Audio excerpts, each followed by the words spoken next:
আমাদের আল ইমান ফাউন্ডেশনের সদস্যগুলো নামাজ পড়ছে না, তো এরা কি ফাউন্ডেশন থেকে বের করে দিতে হবে? আপনার পরামর্শ কি?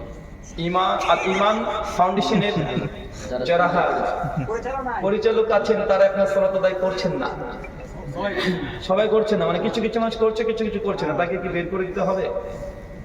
এখন বের করে দিলে এবং চাপ সৃষ্টি করলে যে তারা সালাত আদায় করে ট্রাই করে দেখেন, হুমকি দেন, শর্ত দিয়ে দেন। আল ইমান ফাউন্ডেশনের সদস্য তারাই হবে যারা 5 ওয়াক্ত সালাত আদায় করবে, যে কোনো মূল্যে করবে, শর্ত করে দেন। এবং শর্ত সাপেক্ষে যে না না না ঠিক আছে এখন করিনি, এখন করবো, এই শর্ত দেওয়ার পরে যদি পরে আলহামদুলিল্লাহ।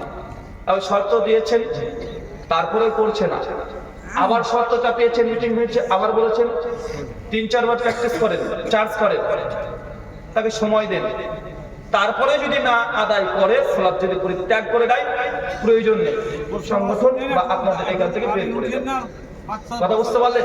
একটু অপেক্ষা করুন। সূরা বাকারা আয়াত নাম্বার 232-33 আল্লাহ কোরআনে বলে দিয়েছে স্বামী স্ত্রী তালাক দেওয়ার পূর্বে প্রায় 3টে স্টেপ আছে। কথা বুঝতে পারছেন? মানে কোন সংসার, কোন সংগঠন, কোন জামাত থেকে বের হওয়ার আগে এই 3টে পদ্ধতিকে অ্যাপ্লাই করা যেতে পারে। শুকরান। হারাম